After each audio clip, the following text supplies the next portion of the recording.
Barra de Opinión presenta. El sentido del humor es una retroalimentación y el chiste es una descarga, ¿no? Había pedido Epigmenio que no dijera que éramos marido y mujer, Marta Mariana y yo. Yo digo que los actores somos como psicópatas, ¿no? Tenemos muchas personalidades, quizá una más clara que las otras, pero existen muchos personajes dentro de ti. ¿Te casaste 6 veces? Sí, hombre.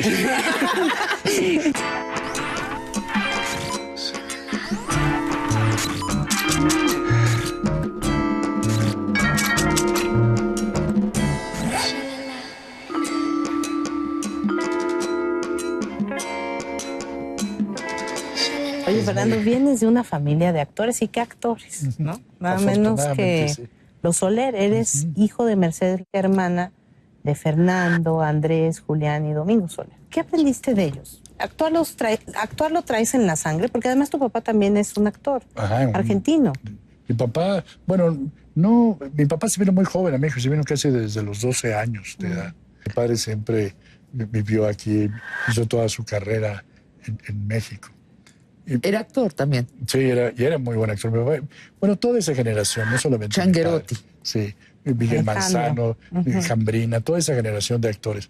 Eran actores básicamente de teatro. Y en esa época se hacía una obra en la tarde, tarde, moda y noche que le llamaban. Hacían distintas obras. Los actores hacían sus propias pelucas, pintaban sus decorados. Te la pasabas metido en el teatro. Nosotros, todos los niños de esos actores, casi todos estudiamos en los teatros, en el Arbeu, en el Teatro Ideal. Ahí nos iban a dar clases. ¿Clases de qué? De primaria. Primaria, Sí. Aprender a leer, aprender a escribir, estaban todos. Tú te educaste en los camerinos, tras bambalinas, diría. Tras bambalinas. O entre piernas, ¿no? O entre piernas. Bueno, eso ya fue más adelante. Hay gente que tenía muchísimo cariño. Eran compañías muy grandes, además. Estudiabas en tras bambalinas y ibas también a los sets de cine con tus tíos. Sí. A varias, y sobre todo aquí en los estudios Churubusco. Yo me acuerdo de muchas veces haber venido con mi tío Fernando, con mi tío Andrés, y pues son los recuerdos que tienes del cariño de los actores. Yo creo que en eso es lo único que ha variado la carrera, en el amor y en el cariño por la profesión. ¿Ahora se tiene menos o más? Yo creo que ahora se tiene menos, porque antes, por decirte, un productor de aquella época era una gente con un gran cariño a su proyecto. Esto lo transmitía a los actores, a toda la gente que iba a trabajar en su proyecto. Entonces y había una gran disciplina indiscutiblemente. Digo, cuidado, un actor a la hora que lo llamaran para una escena no se supiera lo que iba a decir. También había un gran público, ¿no? En el teatro y en el cine, mucho más que ahora. Totalmente, ¿no? Digo, toda esa época de cine, con el solo reparto de una película ya compraba Colombia, Venezuela, de todo Centro y Sudamérica compraban la película. Si es una película que va a hacer con Negrete y con Gloria Marín, inmediatamente ya la compraban. O sea, México era el segundo productor de cine del mundo. Totalmente. Después de Hollywood era México lo que ahorita es India. Sí, y además teníamos yo creo que el primer lugar, y lo seguiremos teniendo toda la vida, en melodrama. Melodrama que se hizo en México fue muy buen melodrama. En esa época, obviamente, ves ahorita las películas y las ves un poco, pero en ese momento era impresionante todas las películas que hizo don Fernando, Andrés, Joaquín Pardavé, doña Sara García, toda esa generación de actores, ¿no? Pero ¿y cómo te llevabas con tu tío Los Soler? Pues mira, ahí había una diferencia fuerte con mi hermano Alejandro, que en paz descanse. Mi hermano, desde muy pequeño, era un niño muy artista y era muy Soler, además. Y yo era más por la parte changuerote. Físicamente, dices. Físicamente y de carácter. Un carácter un poco rebelde y lo que tú quieras. Y sobre todo que oía yo mucho, por ejemplo, en épocas que mi papá no tenía trabajo, y por qué no le da trabajo mi tío Fernando, que tiene su programa de televisión o esto y el otro. Papá era un poco difícil también de carácter, en el sentido de querer tener siempre la razón. Y eso hacía que no empatara mucho con la familia, que era muy sencilla al mismo tiempo. ¿Todos preferían a tu hermano? Lo preferían más, porque además, por ejemplo, ellos iban, Fernando y Andrés llegaban desde temprano por mi hermano. Ellos eran muy aficionados primero al fútbol y en la tarde a los toros, todos los domingos. Entonces venían por el pototillo que le decían a mi hermano, se lo llevaban al fútbol, se lo llevaban a los toros. ¿Y a ti, no? No, No, porque te digo, para ellos Alejandro era así, pues la dinastía, ahí viene la dinastía. Ajá. Este güerito flaquito y medio rebeldón, mejor. En alguna entrevista dijiste que leías este libro, El declamador sin maestro, sí, y que se lo recitabas a los tíos. Los domingos resulta que ellos, a ver qué nueva cosa Después había. de los toros. Exacto. Llegaban ellos con unas charolas enormes de pan de dulce. Entonces, a ver qué va a ser el pototillo. Entonces mi hermano bailaba el bolero de Ravel o hacía cosas así. Entonces de repente me daban chance a mí. Entonces yo me tenía aprendido un libro que se llamaba El declamador sin maestro, pero todo el libro, todos los poemas y además con acentos, que yo obviamente me inventaba que oía, ¿no? Entonces cuando me pedían, a ver qué va a hacer el mano, pues me aventaba el brindis del bohemio. Entonces obviamente a la tercera estrofa, pues ya, dice, no, esto va para largo con este niño. Muy bien, manito, me quedaba yo traumado. Oye, Fernando, pero yo te escuché en el mesón del refugio. Del refugio. Del Viejo Conde, sí. Esa poesía, y no eras un niño, pues. No, pero lo que tú escuchaste fue posiblemente un verso que decía yo, que es el romance del feo, una adaptación de un poema español, yo lo hice en un revolucionario mexicano. Con eso terminaba el espectáculo. Ajá. Y a la gente le gustaba mucho. Ay, declámanos un poquitito, a ver, ¿qué? Negra, ¿te puedo hablar? Ya los chicos se han dormido, así que deja el tejido que después te equivocas. Yo te quiero preguntar, ¿por qué motivo las madres abandonan a sus hijos y reprenden a sus hijos con ese estribillo fijo de cuando venga tu padre? Y con tu padre de aquí, con tu padre de allá. Resulta de que al final lo ven entrar a Caín y corren por todos lados. Y yo que llegué cansado de trabajar todo el día, llego a la casa y me encuentro una lista de acusados. Vos empezás con tus quejas. Yo tengo que aguantarme. Bueno, ya no me acuerdo. Es un verso muy bonito. A los 7 años estabas haciendo a Benito Pérez Galdós, Marianela. Marianela, sí. A los 7 años. Sí, con una madrina, Maruja Jordán.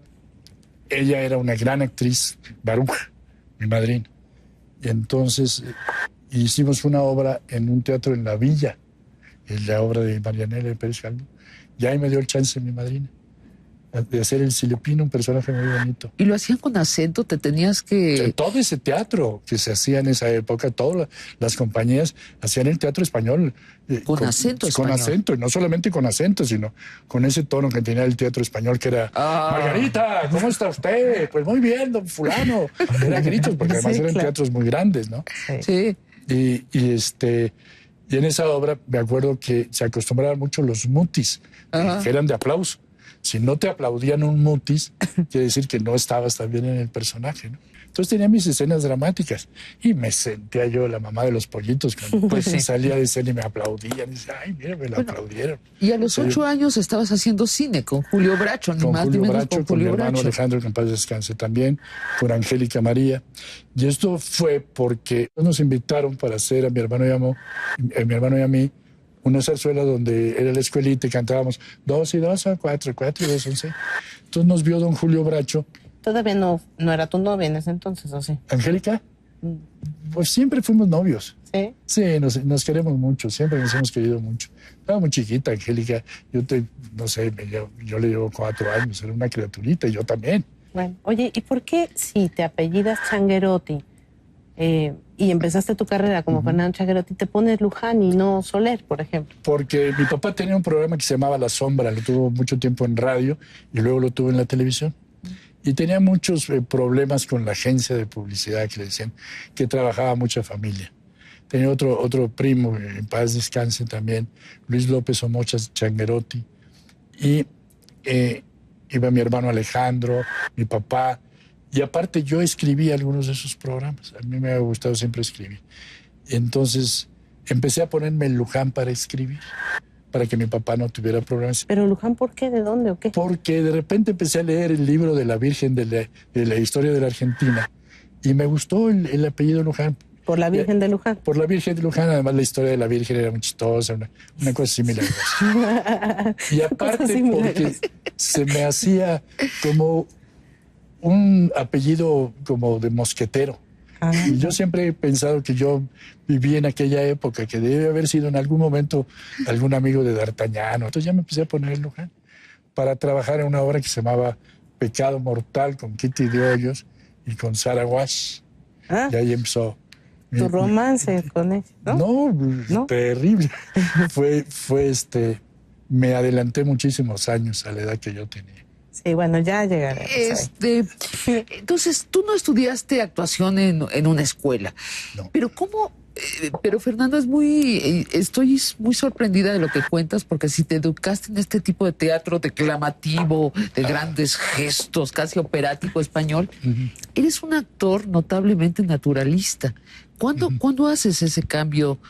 ¿Y cómo lo haces y por qué? Mira, mi hermano y Tony, mi primo, estaban en la escuela de don Andrés Soler, el Instituto de la ANDA. Sí. Yo nunca quise entrar. Siempre, como era un niño un poco introvertido y solitario, me hice un camerino. Primero yo quería ser químico y como vivía al lado de laboratorios, juntaba botellitas, en fin. Entonces yo pedía en las Navidades que me regalaran bigotes, que me regalaran pelucas, y me compré mi grabadora. Y entonces empecé a hacer mis estudios yo solito, tontamente además. Que si me meto en la escuela me van a enseñar a actuar de otra manera, me van a decir cómo tengo que decir las cosas. Eso fue un gran error, que ahora lo reconozco, ¿no? Hubiera tenido mucha más técnica actoral. Pero esta misma rebeldía me hizo hacerme más yo, más mi personalidad y lo que yo era. Luego tuve problemas en cine. Por ejemplo, me decían los directores, cuando trabajé toda la época de comicidad, si le exagérale, todos los cómicos mexicanos son exagerados. Sí. ¿Y tú por qué no exageras? Pues yo no siento ese rollo. La actuación es algo que tienes, es una especie como de medio, como que te tienes que meter un personaje, sentir ese personaje para poderlo proyectar. Esa es mi técnica, hay otras técnicas, ¿no? ¿El cine americano te habrá influido? Estar viendo de alguna manera sí, porque por ejemplo hay comediantes como David Niven, como Alec Guinness, todo eso, me encantaba su trabajo. Y yo veía que esas gentes no exageraban, pero como casi todo el principio de mi carrera fue de comicidad. Y yo siempre he tenido una idea muy clara de lo que es el sentido del humor y lo que es el chiste, ¿no? Entonces, ¿y qué diferencia hay? A ver, cuéntanos. ¿Qué diferencia? La diferencia que yo creo es que el sentido del humor es algo que es una especie de complicidad con el público. Y el chiste no, el chiste me puedo hacer así y caer y es un chiste. No necesito. Y el sentido del humor es una retroalimentación y el chiste es una descarga, ¿no? Y ahí yo creo que es la gran diferencia del sentido del humor con el chiste. ¿Alguna vez pensaste que no ibas a ser actor? No, nunca lo pensé. Tuve épocas en que trabajé, por decirte, yo hice Tecamachalco. Estuve trabajando porque pues, ya era un adolescente, necesitaba ganarme mi lana, siempre me ha gustado mucho el juego, entonces me dedicaba a recibir los camiones de arena y de piedra. ¿El juego de apostar? El juego de apostar. Y me ganaba mi lana. Pero son contadas las épocas en que realmente no estaba en esto. Aparte, cuando estaba más chamaco, yo me hacía mis teatros. Yo me sabía todas las obras de mi tío Fernando, de memoria. Y entonces compraba unos títeres en Coyoacán que eran monjitas y mosqueteros. No te venían unos títeres de barro, no te vendían de otros. Pero les quitaba el vestuario y los arreglaba y tenía, por decirte, 300 títeres. Y hacía mis teatros y me iba al colegio de mi hermana o en mi colegio y daba mis funciones de teatro con todas las obras. ¿Y cobrabas? Sí, claro. Les cobraba. Pues, si no, ¿qué caso tenía? A menos que de plano te llamen para hacer una obra benéfica y quieras hacerlo, pero, en fin, pero trabajar en un teatro sin cobrar es absurdo. Oye, pero hablemos de comedia y de esta época larga en el que en el cine tú participaste en películas que marcaron época juveniles, con Angélica María, con César Costa. ¿Cómo eran esas épocas? Pues muy divertidas. Nos divertíamos mucho haciendo todas esas películas que ahora yo veo en la televisión. Era muy sano nuestro mundo. Era otra cosa, vaya. Las fiestas eran de tus cubas de Coca-Cola. Eran tardeadas, ¿no? Eran tardeadas. Otro mundo. Y nos divertíamos mucho. Lo hacíamos con mucho cariño, con muchas ganas, todo el trabajo. ¿Y la comedia? No te hemos visto hacer comedia en los últimos años. ¿Por qué? Porque de repente les dio por verme cara de dramático o quién sabe qué onda. Lo cual me pareció muy bien porque el personaje de Don Cucufato, que hice muchos años, me llamaban para algo y me decían, no van a decir que es Don Cucufato. Me costó mucho trabajo salirme del personaje de Don Cucufato. Fue muy fuerte Don Cucufato. Entonces, a partir de Cadenas de Amargura, que me empezaron a dar un trabajo más dramático, yo siempre tenía muchas ganas de hacer trabajo dramático. Porque normalmente no soy una gente que tenga un carácter muy como manifestaba en mis películas. Yo en mis películas me estaba en un chavo destrampado, cotorro y esto y lo otro, y mi personalidad nunca ha sido esa. O sea, ¿en qué género vives tú? Yo vivo en un género de sentido del humor. Y a veces, obviamente, por el tipo de vida que he llevado, pues complicadito. Pero ¿De comedia de enredos? De comedia de enredos, sí. Pero voy aceptando como son las cosas. Oye, pero mencionaste a Don Cucufato y no lo podemos dejar pasar así como así. Eso fue gracias a don Luis de Llano Padre. Había una revista que se llamaba La Codorniz. Y La Codorniz manejaba mucho personajes de la dramaturgia italiana. Y venía el personaje de Don Venerando, que se llamaba el personaje, en esta revista. Entonces don Luis me dijo, ¿por qué no ves este personaje para hacerlo en la televisión? Pues bueno, yo lo leí y dije, ay, está padrísimo, va de acuerdo con lo que yo quiero hacer. Pero el problema que tenía es que nosotros nos guiábamos en ese tiempo no por el rating, sino como qué pasaba con los camarógrafos, qué pasaba con la gente del estudio. Si se reían, quiere decir que funcionaba lo que estaban haciendo todos los cómicos, que éramos el Loco, Lechuga, Salinas, los Suárez, todos. Y del personaje del Cucufato no se movían.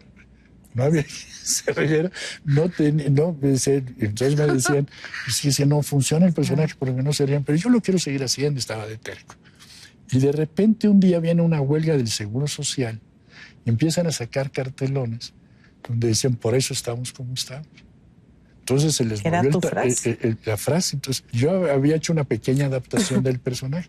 Cuando se acaba la revista, yo ya tenía el personaje perfectamente clavado. Puesto. Claro. Y aparte tenía el apoyo, obviamente, de Héctor Suárez, y casi siempre salíamos juntos.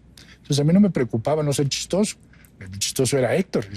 Mientras se rían de Héctor, pues vamos los dos juntos y vamos de gane los dos. Pero a mí me gustaba mucho el personaje, entonces lo seguí escribiendo.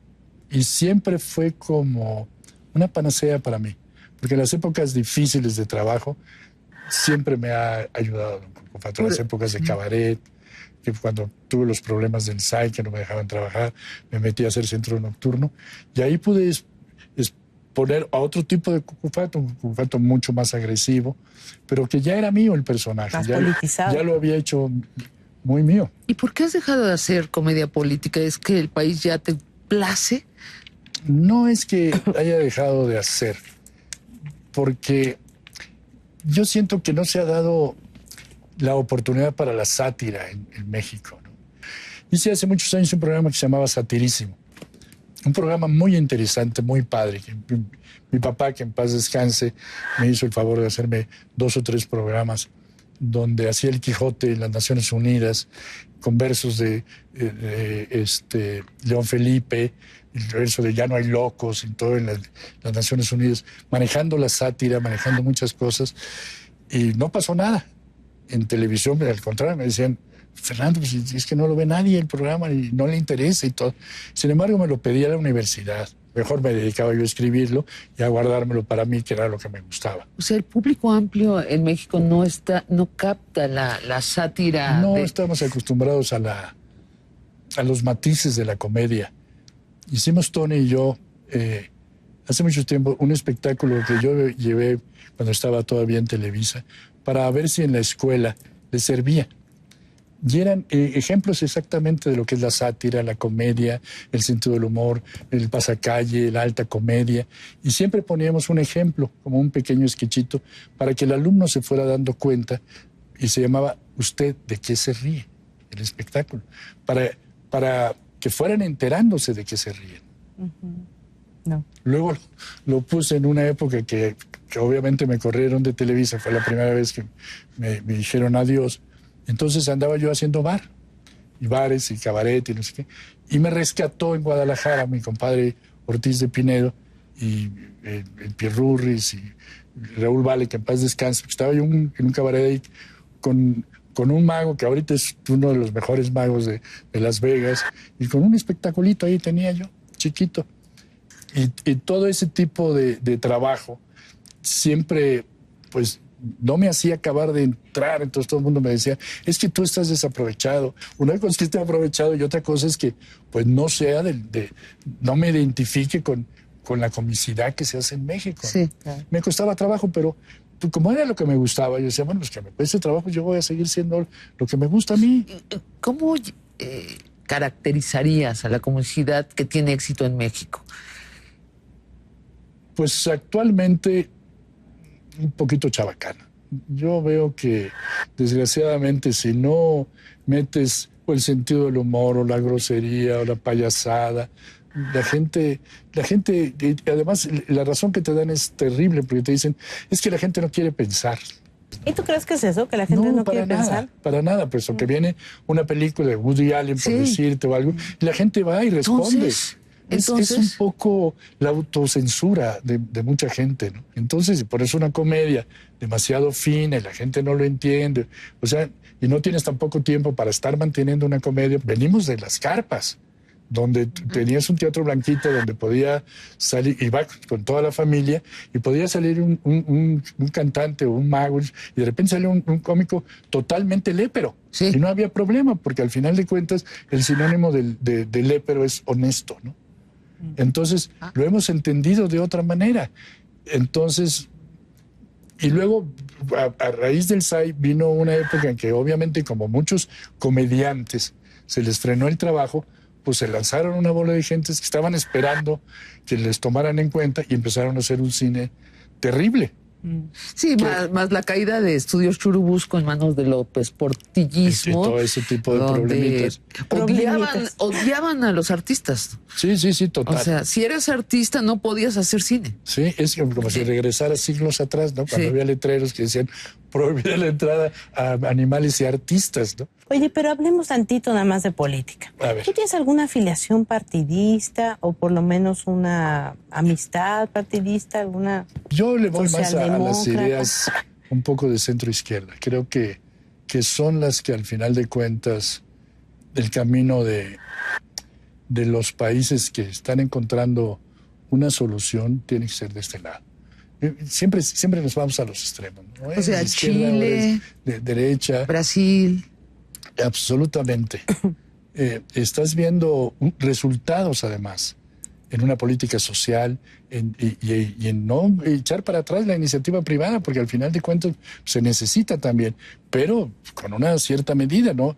No podemos estar en países donde entre 5 o 20 señores tienen todo el dinero y... ¿Es cierto que conociste a Fidel Castro Sí. en el cine? Lo conocí en casa de una señora. Sí, una señora. Dinos, ¿cuál señora? Hace muchos años, que era muy amiga y que después se fue de miliciana con él. ¿De veras? Estuvo de miliciana con él casi todo el mundo. ¿Sara Wash? Sarita Wash. Se fue de miliciana a hacer la revolución. Como 3 o 4 Con los barbudos originales. Con los barbudos originales. Y en 2 o 3 ocasiones, cuando vino a México, él ya andaba de extra de cine, lo invitó a su casa. ¿Qué contaba en esas reuniones? Era un hombre, parecía hiperactivo, ¿no? Y de esto, de la política, de lo que pasaba, de la desigualdad social, de todo su... Ahora, Sara Wash, es tu primer mujer. Te vas a los 16 años a vivir con ella. Estaba muy chiquito. ¿Qué edad tenía ella? Me agarró. Ella era una mujer como de... Tendría Sara en ese momento como unos 36, 37 años. Una mujer guapísima. Además, poeta, una mujer muy inteligente. Y pues hicimos esta obra de Pecado Mortal. Y pues de ahí dijo, este güerito me gusta como para enseñarlo a vivir. ¿Y tú dijiste ok? Y yo dije, sí, ok, encantado de la vida. Pero pues sí me metí en una bronca muy fuerte porque me tuve que ir de mi casa, tenía muchos años fuera, tenía casi un año viviendo con ella. Y afortunadamente vino un actor español que se llamaba don Enrique Guitar a México. Entonces Sara le dio una fiesta en su casa, así muy glamurosa, no sé qué. Yo siempre he sido bastante celoso de mis cosas. No me gusta que se metan con mis cosas o con las cosas que yo me entrego también y que... O como dice Molière, no me gusta que metan los dedos en mi sopa. Exacto. Y entonces... Por no decirle cosas a las mujeres. Pero... No, de ninguna manera. Okay. Estábamos en esa reunión y de repente los veo que empiezan a brindar, muy coquetos, Sara. Entonces ya me empezó a dar corajito. Entonces me fui a sentar hasta que estaban sentados en un sillón ellos dos aquí y había una mesa larga. Entonces yo me senté en mi silla, pero como de caballito, ¿no? A ver si se daba cuenta ella que yo no me estaba haciendo gracia que estuviera coqueteando con el señor tan descarado. De repente se me bota la canica, hago así, quito todo lo de la mesa, agarro la mesa y se la zurrajo al señor en el cráneo. Y tenía un éxito impresionante en el teatro. Le abro la frente al cuate y se las botones de sangre y el escándalo terrible. Y entonces ahí afortunadamente me dijo, sí, no te quiero volver a ver en mi vida, estás loco. Y pues ya me volviste loco. Si yo era un niño tranquilo que tenía mis noviecitas y todo, que a ella le gustaba mucho la juerga. Ahorita a estas alturas del partido me levantaba con 9 huevos crudos y con limón y unas cosas así terribles. Pues sí, ya había vuelto loco. Pues, ¿qué te pasa, no? No.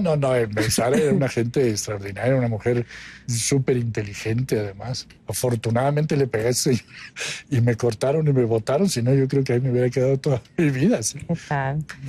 Bueno, vamos a cenar, ¿te parece? Me parece muy bien.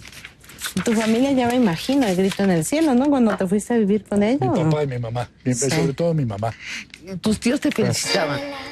No, ojalá hubiera tenido más contacto con ellos. No hay cerveza. Pero pues siempre estaban trabajando. Y además era difícil ver a mi tío Fernando, era muy difícil. Mi tío Fernando había que hacer cita para verlo. ¿Ah, sí? ¿Tanto así? Sí. Voy por el tequila porque se me acabaron las cervezas. Bueno. Sí, me acuerdo que a mí siempre me ha costado mucho trabajo reírme. Yo lloro cuando me río. Entonces, así hay una serie que se llamaba Checkmate, donde el personaje se reía mucho. Entonces, Narciso Busquet, que también en paz descanse. ¿Cómo se ha ido gente cada vez que digo que en paz descanse? Cuando me doy cuenta que se ha ido muchísima gente ya. Y entonces, no, yo vino, no, tampoco, gracias. Me regañaba mucho, me decía, porque no te puedes reír. Digo, es que el personaje se ríe en todo. Está muy bien. En casi todos, los te sirvo. No, gracias. Entonces dije, pues voy a ir a ver a mi padrino para que me diga cómo me río. Hice la cita, lo que tú quieras, como la semana. Ahí voy yo. Pues llego, padrino, ¿qué se te ofrece, mijo? Pues quiero que me digas cómo me río. Y el cuate se ríe a carcajadas y me cuesta mucho trabajo, porque me empiezo a decir, en la torre ya tengo que reír. Pero por eso es muy fácil. ¿Cómo? Pues así, mira. Empieza a reírse. Y por ejemplo, una risa de loco puede ser así, jajaja. Y yo empiezo a hacer una cantidad de risas. Bueno, pero ¿qué haces? Pues hacerlo. Eso fue todo lo que me dijo. Pero me fui con la idea de que no me había dicho nada. Años después, empecé a entender lo que me había dicho, que era, hazlo. Primero lo haces en el cuerpo y después lo entiendes psicológicamente y de todos los niveles. Porque lo que te impide de repente llegar a una dimensión dramática o lo que sea, es precisamente el miedo, el prejuicio de no poder. Hazlo, si lo haces bien o lo haces mal, es lo de menos, ya aprenderás a hacerlo mejor, ¿no? Yo una vez trabajé con un actor muy connotado, cuyo nombre no voy a decir obviamente, pero me decía, deja que baje de aquí. Y estuvimos esperando 3 meses. Ajá, sí. Hasta que le dije, ¿sabes qué? Ya tenemos que estrenar. Si me permites, voy a llamar a otro actor. Si es que no baja. No baja. O pon voz de niebla o esas cosas. Un poco más azul. En las escuelas, sí. Para mí así dicen, ay, perdón, es que me están hablando. ¿Así? Ponte un poco más azul. Sí, o ponte un poco más azul, haz esto. No, hombre, se refiere al pan. Vocales amarillas y para mí fue ese ejemplo que me había metido Fernando, creo que ha sido básico en mi carrera. Hazlo. A ver, vamos a hablar de una cosa que decidiste hacer, precisamente, que fue ¿cómo y cuándo, bajo qué circunstancias decides aceptar el personaje de Ignacio Santillán en Mirada de Mujer? Eso fue muy interesante porque nos llamaron a los tres, Angélica, a Ari y a mí. Y entonces, que si nos queríamos pasar para el canal, yo escribí una carta donde decía que había entregado 4 pilotos ya y que no me pelaban. En Televisa. En Televisa. Dije, me he presentado 4 pilotos, no me pelan, estoy el otro. Y aparte había puesto una obra de teatro que yo producía con Héctor Suárez y con Bonilla. Se llamaba Cuatro Ernesto, una comedia española. Y me había quedado con una deuda muy fuerte. Estaba necesitado de lana. Pero, de todas maneras, yo no me quería ir. Entonces escribí mi carta diciendo que yo tenía 25 años en la empresa, que le habían dado oportunidad a muchos compañeros de mi generación en tener su propio programa. Y yo, desde siempre, no me habían dado la oportunidad. Ya había tenido 2 o 3 programas donde había tenido problemas. Entonces yo creo que por eso no me dio el chance. Entonces nos llaman, dejo la carta, esperando que me dijeran, no, Fernando, no te vayas. No te vayas, ¿no? Pero no, me mandan llamar. ¿Te quieres ir? Pues vete. Dije, de plano. Nadie es indispensable. No, La puerta está muy grande. Vete a la hora que quieras. ¿De verdad? ¿Quieren que me vaya? ¿qué Pues tal? me voy. Y me fui. Y sabías a lo que te enfrentabas, ¿no? El veto de Televisa, Me ¿no? hubiera gustado. Obviamente a mi ego le hubiera gustado que me dijeran, no te vayas. Espérate, te vamos a dar. Ahorita, no sé. Pero como esto no pasó, dije, bueno, pues vámonos derechito. Y desde que empezamos a hacer las primeras pláticas de la novela, pues me encantó todo. La forma en que se iba a trabajar, Toñito Serrano como director, Angélica, Ari, todo el entusiasmo. Dije, no, hombre, pues aquí vamos a estar. Los libretos, ¿no? Los libretos, la facilidad que hacía, la forma de grabar. Y yo encantado de la vida y afortunadamente pegué el brinco. Dice Angélica Aragón, acá nos dijo que tú te resististe mucho a no usar apuntador. Sí, no solamente eso, sino que me resistía a muchas de las indicaciones. No es que me resistiera, sino que yo alegaba mis puntos de vista porque teníamos muchos momentos de platicar de los personajes. Ajá. Entonces yo, Toño, Angélica, todo el mundo dice, Fernando, es que tienes que darte cuenta que San Millán es esto. Dice, un momentito. San Millán, ustedes lo están juzgando como un señor cualquiera. Yo estoy viendo en mi personaje que es un señor, que toda su vida ha estado pegado a su familia, se dedica a todas las cosas de criminología y defendiendo una bola de pleitos. Y de repente es una señora que se ha dedicado, María Inés, a sus hijos, no lo pela, el cuate no anda buscando chavas, y un día de repente se le acerca una niña preciosa, y le echa el perro y dice, yo estaba enamorado, estoy toda la vida.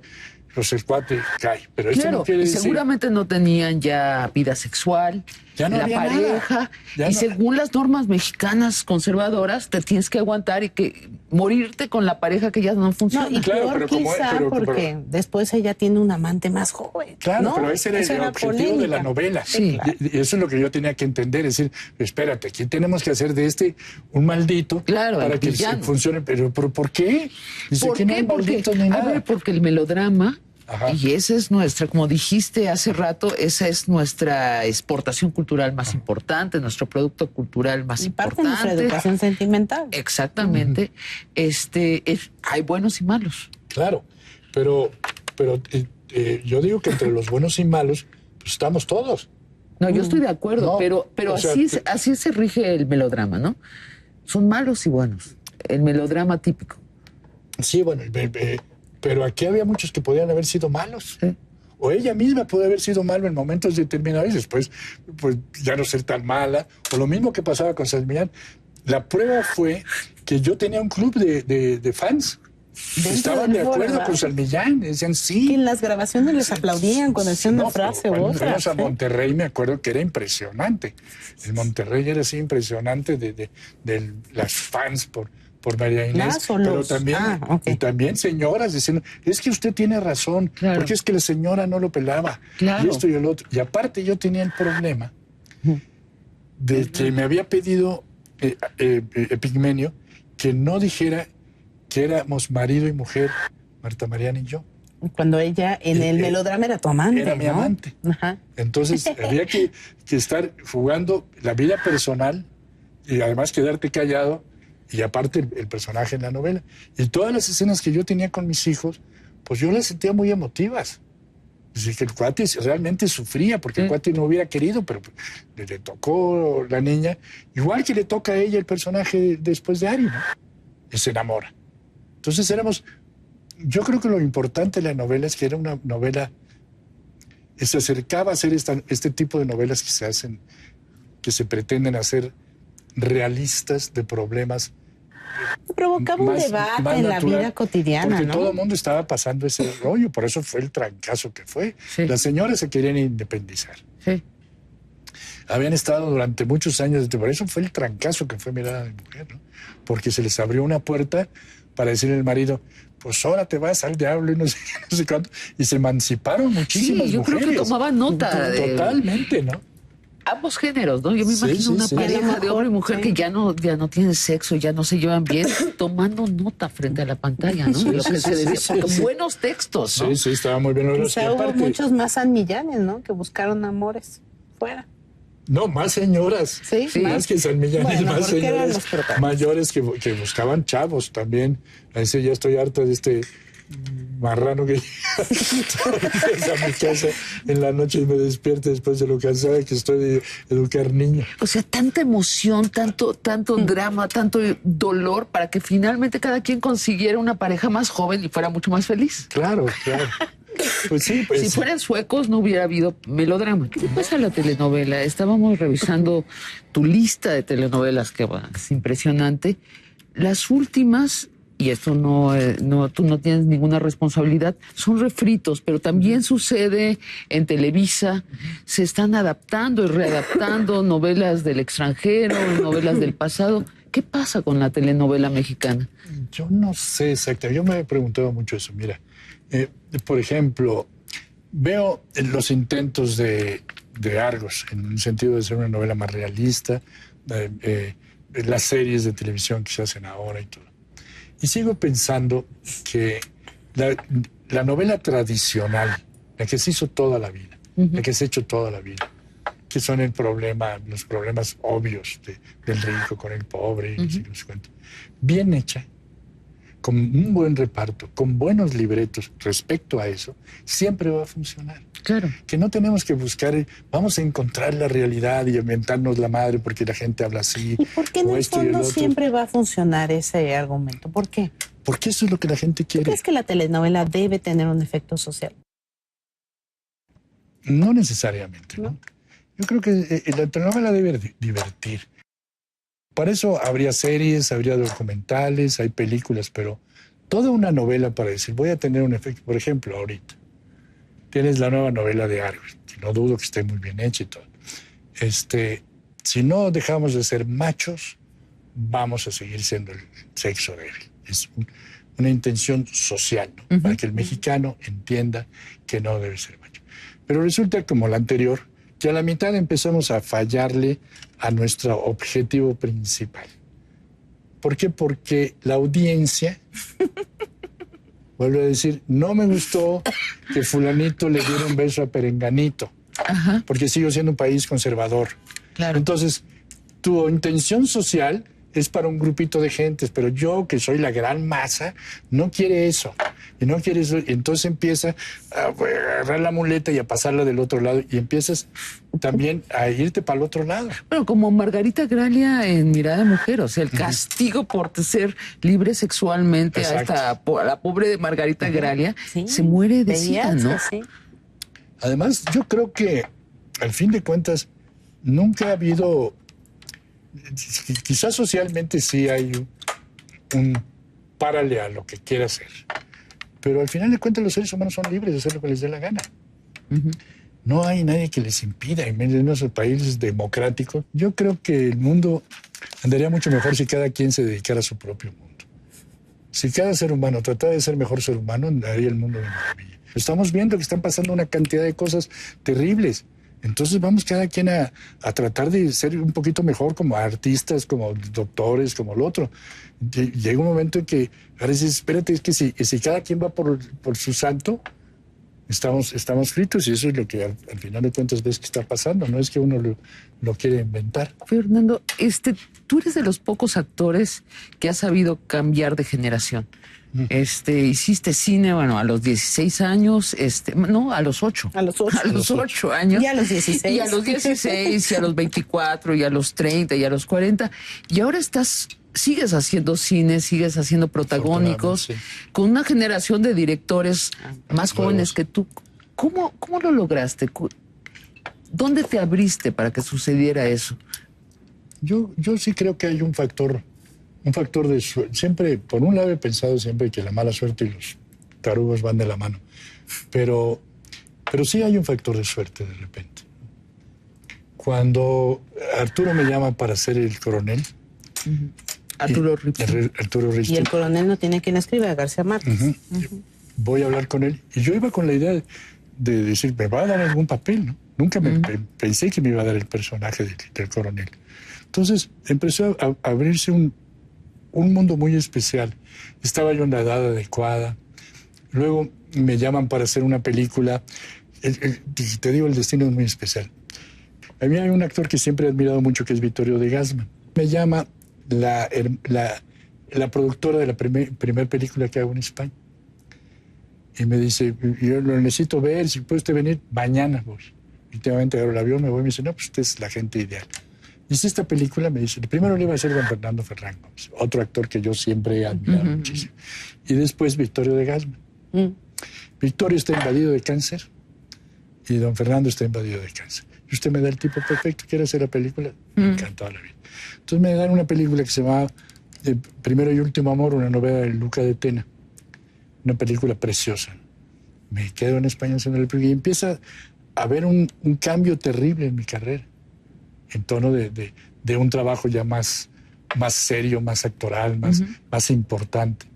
Y yo, y a eso, la señora me había visto en Mirada de Mujer, la hija de la productora, pero no era una cosa, es decir, un currículum actoral ni nada, simplemente porque le di el título y porque le dije, mañana estoy. Y agarré el avión y me fui. Sí. Entonces, ahí entra ese factor de suerte, ¿no? Es decir... Y lo tomas, bueno, pero tomo, tienes obviamente. una oportunidad y la tomas. Y la tomo. Luego viene otra película apuestas, en España, ¿no? viene otra película en España y viene una serie de cosas de cine ya más de acuerdo a mi personalidad y mi tipo físico, ¿no? Y pasa lo mismo con 5 días sin hora. Me llama Marianita Chenillo para hacer el personaje y me ofrece otro personaje en la película. Y digo, ¿qué va a ser este personaje? Pues no, lo va a hacer Alterio, un actor español que yo ya conozco en España, que es muy buen actor y todo. Digo, ¿por qué lo va a hacer Alterio? Está en España. Claro.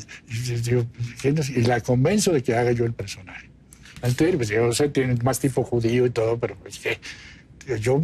Tú eres muy judío, ¿eh? Me gusta este personaje. Sí, claro. Y al día siguiente me habla por teléfono y me dice, ok, Fernando, haces tú el personaje. Oye, y hay Entonces, otra... son cosas de suerte y de saber un Pero poquito también decir cómo... que sí, que apostar. Tú que dices que te gusta el juego, ¿no? Sí. Apuestas. Bueno, de apostar y de decir, oye, tú me estás dando este personaje, pero yo quiero el protagónico. Claro, de no tener miedo a decir lo que quieres. Exacto. Claro. Pero has trabajado con muchas mujeres directoras últimamente. ¿Es diferente la dirección de una mujer? ¿Cómo? A ver, cuéntanos. Tienen una sensibilidad muy especial, muy real, muy directa, no necesitan hacer tanto para convencerte de algo. Vamos a platicarlo. Me platicaba y a los 5 minutos me convencía. Lo que quizá llegue a ser un hombre no me convence. Pero ella era tan claro su perspectiva de su película, lo que ella quería, la tenía tan en la cabeza todo, ¿me entiendes? Y cuando tienes un director así a tu lado, ya no dudas, te entregas y dices, yo soy un instrumento y a ver qué necesitas, ¿no? ¿Te casaste 6 veces? Sí, hombre. ¿Por lo civil y todo? ¿No? No, me casé, nunca me pude casar por la iglesia. Bueno, me casé malamente por la iglesia, malamente porque me hicieron ver una boda que no nos correspondía ni a ella ni a mí, sino que el papá de mi primera mujer era un hombre muy conservador. Entonces habíamos adelantado nupcias y nos hizo ver una boda. Nos casaron no en el atrio, en la parte de atrás de la iglesia, con 2 testigos. Pero se estaba celebrando una boda. Tenía 17 años de edad. Entonces nos mandó a ver la boda. Y ya sabrás, fue una boda de que estaba ella y yo en las lágrimas total de ver lo que nos habíamos perdido, ¿no? Nunca me casé de esa manera. Pero pero con las otras esposas sí fue matrimonio civil, o sea, firmando. Sí, de matrimonio civil, sí, de firma. ¿Qué te gusta el registro civil? O No sé. tal vez dices, bueno, es que realmente lo que me gustaba era casarme. No, yo creo mucho en la pareja. Ajá. En cualquier tipo de Y pareja. en el pero yo creo matrimonio, que- por lo visto, ¿no? Sí, pero básicamente el matrimonio es un poquito, siempre he tenido un poquito la idea de que es una cosa que se inventó para proteger a la familia. En ese sentido he visto yo el matrimonio. Pero creo mucho en la pareja, creo mucho en tener un compañero, en platicar con ese compañero cuando llegas de trabajar.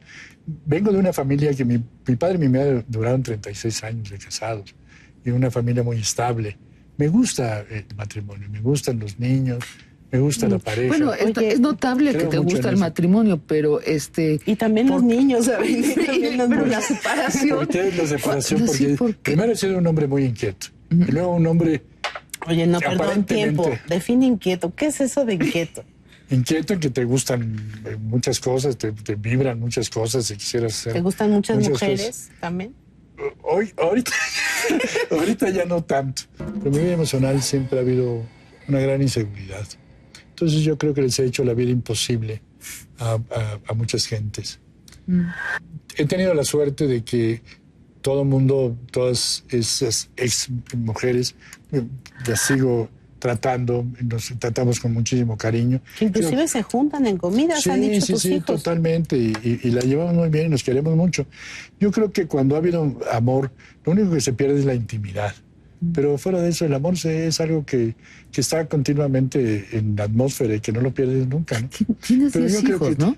10 hijos tienes. Y varios son 10 actores. Fernando, Vanessa, Canek, Sánchez publicista, Alejandra es música, todos tienen relacionado. Carlos es escritor, Valeria, ¿sí? Valeria y Cassandra van de actrices también. Y también Franco Pablo, el más chiquito, ¿no? Que tiene 11 años. Franco Paolo nos va a dar una sorpresa. Paolo es un niño, bueno, toda la generación de Paolo. Los niños del 2002, del 2000 traen un rollo muy especial, traen un chip es una inteligencia muy intuitiva. Y te buscan tus hijos para decirte, ¿cómo le hago con esta escena? No, para nada. En ese sentido son muy auténticos en su personalidad. Es muy difícil que se acerquen a pedirte una ayuda. Vanessa alguna vez me preguntó y le contesté lo de mi tío Fernando, no, hazlo.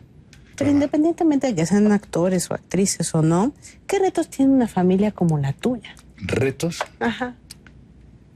Pues yo no veo grandes retos. Cuando nos juntamos con mucho cariño. Somos muy pueblerinos o muy italianos, muy de sangre italiana. Cuando nos juntamos discutimos mucho. A ver, ¿Nando tiene cuántos años? Nando tiene Changuerotti. 51.